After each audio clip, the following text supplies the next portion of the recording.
नांदेड जिल्ह्यातील गुन्हेगारीला आळा घालण्यासाठी सुरू असलेला ऑपरेशन क्रॅकडाऊन अंतर्गत स्थानिक गुन्हे शाखेची मोठी कारवाई करत तब्बल 14,04,300 रुपयांचा अवैध शस्त्रसाठा जप्त केला।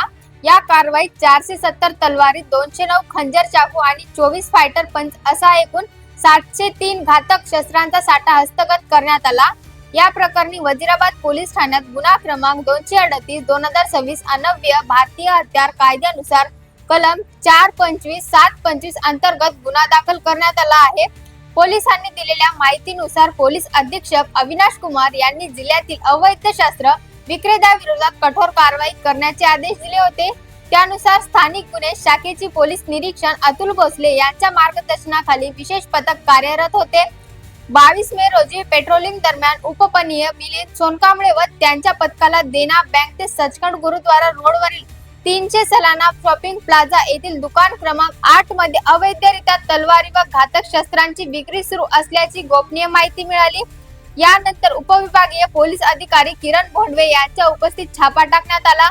मात्र पोलिसांची चाहूल लागता दुकान मालक रणजित सिंह रामसिंह सरदार राहणार नंदीग्राम सोसायटी नांदेड या घटनास्थळावरून फरार झाला। दुकानची झडती घेतली असता मोठ्या प्रमाणात घातक शस्त्रसाठा आढळून आला। यात 12,31,000 रुपयांचा 470 तलवारी, 1,70,900 रुपयांचे 209 खंजर, चाकू आणि 24,000 रुपयांचे 24 फायटर पंच असा एकूण 14,04,300 रुपयाचा मुद्देमाल जप्त करण्यात आला आहे। जप्त केलेला मुद्देमाल वजीराबाद पोलीस ठाण्याच्या ताब्यात देण्यात आला असून फरार आरोपीच्या शोधासाठी विशेष पथके रवाना करण्यात आली आहेत। दरम्यान स्थानिक गुन्हे शाखेकडून सातत्याने सुरू असलेल्या धडक कारवाईमुळे अवैध शस्त्र विक्रेते आणि गुन्हेगारांचे धाबे दणाणले असल्याची चर्चा शहरात सुरू आहे। तसेच या धाडसी कारवाईबद्दल पोलीस अधीक्षकांनी पथकाचे कौतुक केले आहे। नांदेडमध्ये स्थानिक गुन्हे शाखेला गोपनीय माहिती मिळाली की शस्त्रसाठा हा एका ठिकाणी आहे। त्या अनुषंगाने माननीय पोलीस अधीक्षक Avinash Kumar sir, additional sir अशा सर्व वरिष्ठ अधिकाऱ्यांच्या मार्गदर्शनाखाली स्थानिक गुन्हे शाखेने सदर ठिकाणी धाड टाकली असता आपल्याला मोठ्या प्रमाणात तो शस्त्रसाठा जप्त करता आला। साधारण त्यामध्ये 700 पेक्षा जास्त शस्त्र असून त्याची किंमत 14 लाखापेक्षा जास्त आहे।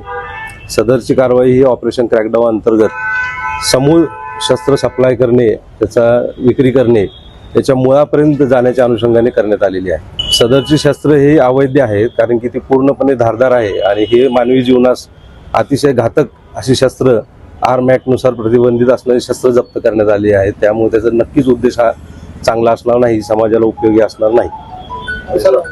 किती आरोपी होते, किती अटक? प्रथमदर्शनी यामध्ये मुख्य आरोपी एकच आहे।